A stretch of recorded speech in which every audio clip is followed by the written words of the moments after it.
Baik, terima kasih Pak Bang Karni. Saya kira beliau ini benar, tapi berpikir mekanistis.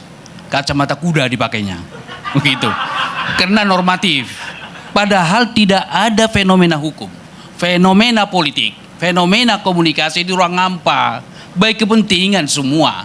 Sekarang saya mau coba bongkar, gitu ya. Kita mulai dari MK, keputusan yang melanggar, katakanlah diberikan sanksi etika. Itu sanksi etika itu sangat berat loh. Karena bicara etika, kita bicara baik buruk. Melanggar undang-undang bicara benar salah. Kalau sudah melanggar etika, kalau tidak melanggar etika dia berarti orang benar. Orang baik. Kalau dia melanggar etika, orang buruk. Bayangkan itu parah betul, gitu ya. Nah, yang kedua, keputusan MK yang memberikan kesempatan kepada kepala daerah di bawah 40 tahun itu sama sekali saya bertanggungjawabkan secara akademik menabrak Pancasila. Pancasila yang mana? Sila kelima dari Pancasila. Keadilan sosial bagi seluruh rakyat Indonesia. Apakah diberikan kepada kepala daerah saja? Emang dosen nggak boleh jadi gubernur? Emang supir angkot tidak boleh? Karena ada supir angkot sudah tamat SMA bang. Gitu kan? Jadi hanya diberikan kepada kepala daerah yang sudah pernah. Jadi disadari atau tidak itu, banyak orang tidak bicara tentang ini. Saya mau bongkar itu. Jadi terus terang, Mahkamah Konstitusi, hakim-hakim yang di sana telah menabrak Pancasila sebagai ideologi kita, khususnya kepada sila kelima dari Pancasila. Keadilan sosial bagi seluruh rakyat Indonesia hanya diberikan kepada kepala daerah. Sehebat apa itu kepala daerah? Gitu kan? Padahal mereka itu ratusan berurusan dengan KPK. Boleh, sorry ya, agak sedikit sombong saya. Boleh diadu dengan kepala daerah itu. Kita ini. Rocky Gerung bisa diadu itu dengan kepala daerah. Gitu ya. Saya kira jangan dengan kepala negara aja gue ogah. Jadi artinya jangan dianggap. Kalau kita bicara politik, apa motifnya? Kan begitu. Setelah itu diputuskan, kawan itu kan mendaftar. Jadi tidak ada realitas sosial parsial lah bangku. Supaya dilihat. Baru kemudian MK juga menabrak konstitusi Undang-Undang Dasar 45. Saya pernah debat itu di salah satu TV nasional kita. Dikata pasal berapa di konstitusi yang ditabrak? Kan begitu keputusan. Bukan pasalnya. Undang-undang atau pembukaan Undang-Undang Dasar 45. Pembukaan. Alinea keempat. Maka negara kesatuan Republik Indonesia disusun berdasarkan ketuhanan yang Maha Esa. Dan yang terakhir adalah keadilan sosial bagi seluruh rakyat Indonesia. Keputusan MK menabrak daripada pembukaan Undang-Undang Dasar 45. Jadi saya katakan itu sangat parah itu. Sangat parah. Karena yang ditabrak ideologi dan ditabrak adalah konstitusi. Apakah itu harus kita biarkan? Apakah kita masih bicara normatif? Apakah kita harus itu bukan kewenangan dan lain-lain sebagainya? Tidak boleh begitu. Kalau misalnya undang-undang itu katakanlah tidak memenuhi kondisi atau situasi atau kebutuhan masyarakat, kan bisa kita rubah. Jangankan undang-undang, konstitusi bisa kita rubah, begitu. Tetapi tidak boleh kita menjamin kepastian hukum. Kalau begitu yang kita lakukan, kepastian hukum, itu berarti lihat dong pasal demi pasal, kata demi kata yang ada di situ, kan berbahaya itu. Jadi kita harus berpikir kritikal, gitu ya, harus berpikir kritikal untuk melakukan perubahan. Nah kemudian dilanjutkan, oke tadi sudah dijelaskan dari teman dari PKS tentang KPU, udah jelas sekali itu, menabrak lagi. Kalau di luar negeri saya baca literatur, Bang Karni, sekali melanggar etika sudah mundur. Ini 3 kali bertahan kawan itu. Saya terus terang, sudah berkali-kali saya katakan di media, ketua KPU segeralah mundur. Saya sudah sampaikan, mungkin gak sampai melalui forum ini, mungkin beliau dengar nanti habis dibacakan, besok dia mundur gitu kan. Baru kemudian juga saya katakan kepada Ketua Mahkamah Konstitusi Anwar Usman, itu sahabat saya itu.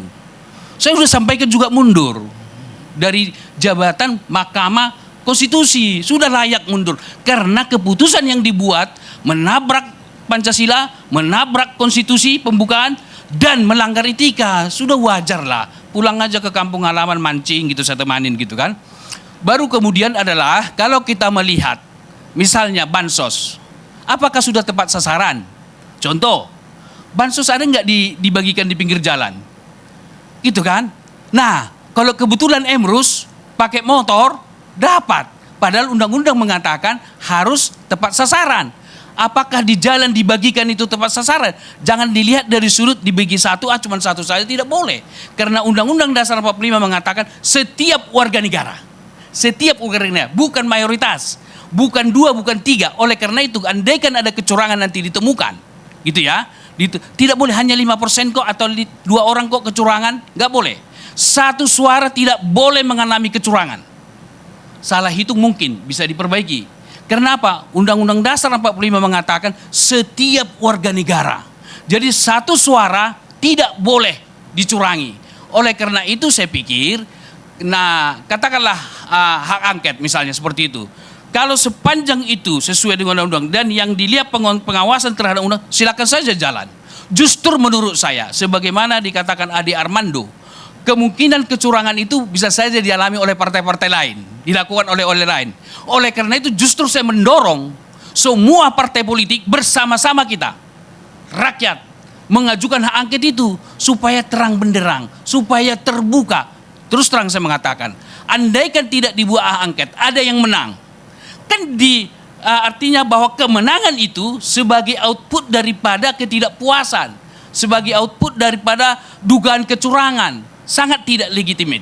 Oleh karena itu, alangkah baiknya semua kita buka, kalaupun misalnya ada kecurangan, misalnya Ade Armando mengalami kecurangan suara dari partai yang sama, boleh jadi loh Bang, atau dari partai yang lain, karena pertarungan antar partai yang sama di celung suara yang sama, dapil yang sama ketat sekali, bisa terjadi. Nah, ini waktunya bagi kita untuk membongkar sama-sama semua partai politik. Bahkan saya mengusulkan Bapak Presiden Joko Widodo, tidak ada salahnya cawe-cawe juga mendukung hak angket tersebut. Saya mendukung hak angket tersebut karena di awal dia cawe-cawe kan, nggak apa-apa, di akhir dia cawe-cawe juga.